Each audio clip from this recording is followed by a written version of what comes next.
But here you are, and you are real. I'm loving you. Loving you. Loving me. Coffee. Just a cup of coffee. Look, I know a lot of songs, and I'll sing every one of them until you say yes. Kid, the jig's up. Here comes the heat. Might this be the disturbing the peace call? You called the cops on me? That was a clip from The Identical, the newest movie to hit theaters.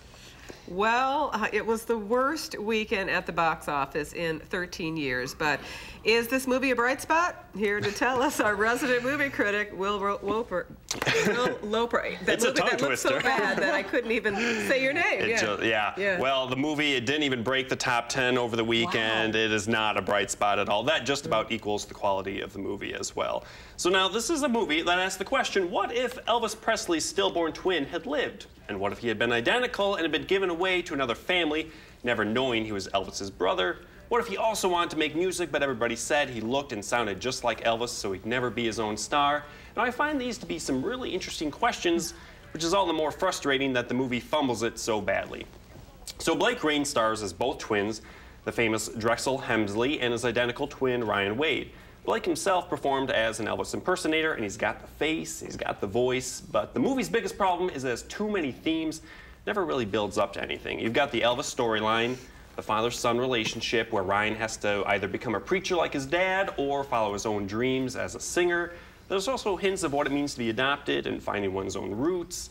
It's all cliche. The movie might have been bearable if the music carried it along, but most of the songs are truly obnoxious. Don't sound as if they came from the era the movie takes place in. At least in Jersey Boys, we had Frankie Valli's arrangements, but here we don't even have Elvis's songs. They're like second-rate songs. They're just amazingly titled Boogie Woogie Rock and Roll, Bebop and Baby.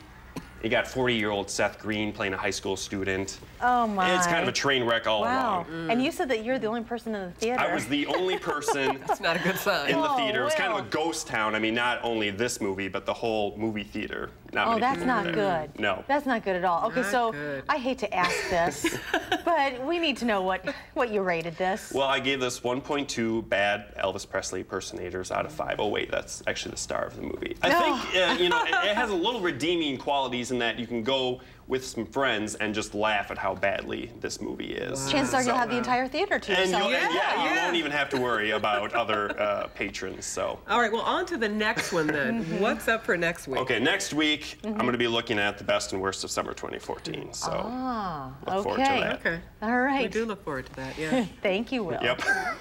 Well, we're going to get